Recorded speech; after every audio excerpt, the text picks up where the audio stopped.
السلام علیکم ورحمۃ اللہ وبرکاتہ۔ وعلیکم السلام ورحمۃ اللہ وبرکاتہ۔ جنات کو حاضر کرنے اور اس سے بات کرنے کا زبردست عمل لے کر حاضر خدمت، سبحان اللہ۔ وہ بھی اللہ تبارک و تعالیٰ کے مقدس اور صفاتی نام سے، اور انشاءاللہ اس معاملے کو انشاءاللہ جلد اور جلد آپ کو اس کا رزلٹ، فوری رزلٹ ملے گا انشاءاللہ بفضل خدا۔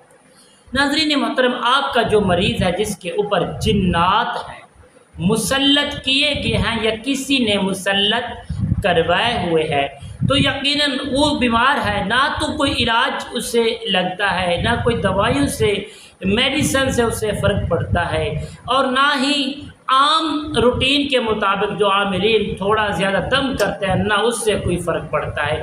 تو ایسے مریض کو پیارے دوستو آپ اپنے سامنے بٹھائیں گے، انشاءاللہ آپ خود گھر بیٹھے اس عمل کو بآسانی باعزت طریقے سے کر سکیں گے، نہ ہی آپ کے مریض کو کہیں لے کر جانا پڑے گا اور نہ ہی آپ کو پریشانی ہوگی۔ اپنے گھر بیٹھ کے، اپنی چودیواری کے اندر بیٹھ کے، اپنے گھر کے اندر باعزت طریقے سے اس عمل کو خود انشاءاللہ کر سکیں گے۔ پیارے دوستو، آپ نے کرنا کیا ہے؟ آپ نے بہترین اور زبردست اپنے مریض کو سامنے رکھنا ہے۔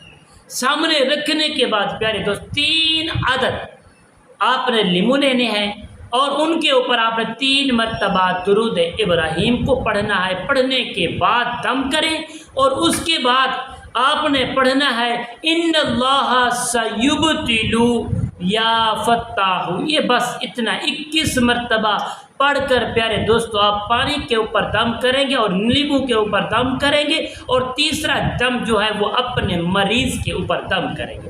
پیارے دوستو، دم کرنے کے بعد آپ چند سیکنڈ آپ ٹھہر جائیں گے، تقریباً گنتی کے حساب سے 20 تک گنیں گے، آپ ٹھہر جائیں گے۔ اس کے بعد کالی ڈوری لینی ہے، وہ ڈوری جو ہے یہ دیکھیں، یہ چھوٹی انگل کے اوپر آپ نے باندھ دینی، صحیح معنی باندھ کر اس کی جو 2 رسیاں ہوں گی نا، باندھ کر وہ دونوں آپ نے ایسے پکڑ لینی ہے، دونوں کو پکڑ کر اور ایک بندہ لگا دینا جو اس کے مکمل ہاتھ کو قابو کر کے رکھے۔ پیارے دوستو، آپ نے پھر دوبارہ سے یہی پڑھنا ان اللہ سیبتل، ان اللہ سیبتل، اس کو 41 مرتبہ پڑھ کر اس کی انگلی پر دم کرے اور اس کو کھینچیں۔ وہ چیختا ہوا جتنا پرانا جنات ہے وہ حاضر ہوگا، اور اس سے آپ جو ضرورت کی بات اور مرض کے بارے میں پوچھیں گے تو انشاءاللہ وہ آپ کو ہر مرض اور ہر مرض کا علاج اور جو تکلیف آپ کے مریض کو وہ سب کی سب آپ کے سامنے رکھے گا اور آپ کو بتائے گا۔ آپ اسی طریقے سے اس عمل کو کریں، 5 اور 7 دن تک کر سکتے ہیں۔ اس کے بعد روزانہ ان اللہ سیبتل اس کو 21 مرتبہ پڑھ کے اپنے مریض کو پلائیں، جلد انشاءاللہ شفا بھی ہوگی، اور جو بات چیت کے اندر انشاءاللہ آپ کو وہ بتائیں گے اللہ کریم کے فضل و کرم سے وہ بھی کرنا 100% کامیابی حاصل ہوگی۔ السلام علیکم ورحمۃ اللہ وبرکاتہ۔